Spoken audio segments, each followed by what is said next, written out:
வணக்கம். இன்னைக்கு ஆயில்ய நட்சத்திரத்தை பற்றி பார்க்கலாம். ஆயில்ய நட்சத்திரம் அப்படின்னு பார்த்தோம்னா இது பார்த்தீங்கன்னா கடகராசியில் வருது. ஆயில்ய நட்சத்திரத்தில் பிறந்தவர்கள் அழகிய கண்களையும் சுருட்டை முடியையும் கொண்டிருப்பாங்க. எதிரிகளையும் நண்பர்களாக்கிக் கொள்ளும் யுக்தி தெரிந்தவர்கள். இந்த நட்சத்திரத்தோட அதிபதி புதன் பகவான் என்பதால் நல்ல பேச்சாற்றலும் கல்வியறிவும் ஞானமும் இருக்கும். சகல வித்தைகளையும் கற்றுக்கொள்வதில் ஆர்வமுடையவர்களாக இருப்பாங்க. தங்களது இனிமையான பேச்சினால் கல்லையும் கரையை வைத்து விடுவார்கள். மன வலிமையும் உடல் வலிமையும் ஒருங்கே பெற்றவர்கள். எந்த பிரச்சனையும் எதிர்கொள்ளக்கூடிய திறமை படைத்தவர்கள். நாளை என்ன நடக்கப் போகிறது என்பதை முன்கூட்டியே அறியும் வல்லமை பெற்றவர்கள். மற்றவர்களை நம்ப மாட்டார்கள். எந்த காரியத்தையும் தானே முடிவு செய்து செயலாற்றுவாங்க. இயற்கையை அதிகம் நேசிப்பவர்கள். பயணங்களில் அதிக ஆர்வம் உள்ளவர்களாக இருப்பார்கள். ஒரே நேரத்தில் 2 காரியங்களை சாதிக்கக்கூடிய ஆற்றலை பெற்றவர்கள் இவர்கள். அடுத்து கல்வி அப்படின்னு பார்த்தோம் அப்படின்னா இந்த நட்சத்திரத்தில் பிறந்தவங்க கல்வி கற்பதில் அதிக ஆர்வம் காட்டுவாங்க. மேலும் படிக்க வேண்டும் என்ற வேட்கை இவர்களுக்குள் இருக்கும். ஆனால் மதிப்பெண் குறைந்து வாங்கினாலும் அதில் பார்த்தீங்கன்னா புத்தி கூர்மை அதிகமாக தான் இருப்பாங்க.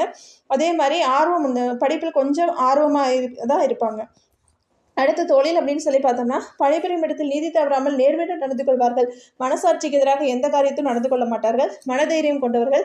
பலர் கல்லூரி பேராசிரியராகவும் ஆய்வுக்கூடங்களில் அறிவியல் அறிஞர்களாகவும் இருப்பாங்க. அதிகாரமிக்க பதவியில் அமர்வாங்க. நிர்வாக திறமை கொண்டவர்கள். மெக்கானிக்கல் பொறியியல் துறையில் வல்லவர்களாக இருப்பாங்க. பெட்ரோலியம் ரசாயனம் போன்ற துறைகளில் ஜொலிப்பார்கள். அடுத்து குடும்பம் அப்படின்னு சொல்லி பார்த்தோம்னா ஆயில்ய நட்சத்திரத்தில் பிறந்தவர்களுக்கு இளம் வயசிலே திருமண வாழ்க்கை அமைந்துவிடும். மனைவி பிள்ளைகள் மீது அதிக பாசம் கொண்டவர்களாக இருப்பாங்க. பெற்றோர்கள் மீது அதிக பாசம் இருக்கும். ஆடம்பர வாழ்க்கையை வாழ விரும்புவதால் வண்டி வாகன பூமி அனைத்தையும் சேர்ப்பாங்க. வாழ்க்கையை திட்டமிட்டு வாழ்வார்கள். ஆரோக்கியம் அப்படின்னு சொல்லி பார்த்தோம்னா நுரையீரல் வயிறு உணவு குழாய் மற்றும் குடலுக்கு இடையிலான ஜவ்வு கல்லீரல் கணையம் ஈரல் போன்ற பாகங்கள்ல பிரச்சனைகள் உண்டாகும். மூட்டு வலியும் கால்களில் வீக்கமும் நரம்பு சம்பந்த பிரச்சனைகள் உருவாகி மருத்துவ செலவுகள் ஏற்படலாம்.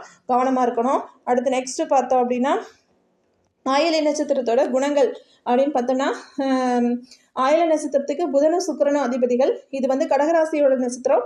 சமயோஜித புத்தி கொண்டவர்கள். இனிமையாக பேசுபவர்கள். நகைச்சுவை உணர்வு நிரம்பியவர்கள்.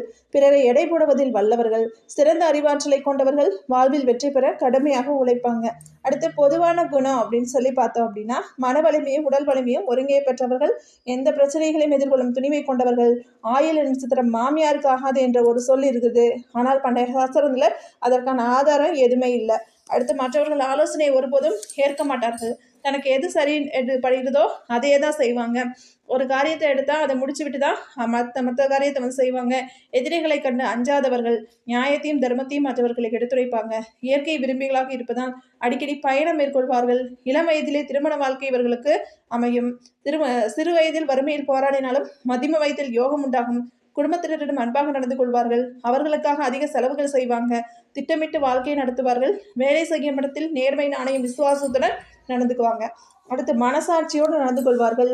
ஆடம்பர வாழ்வுக்கு ஆசைப்பட்டாலும் தவறளிக்க மாட்டார்கள். நீண்ட ஆயுள் பலத்தை பெற்றவர்கள் இவர்கள்.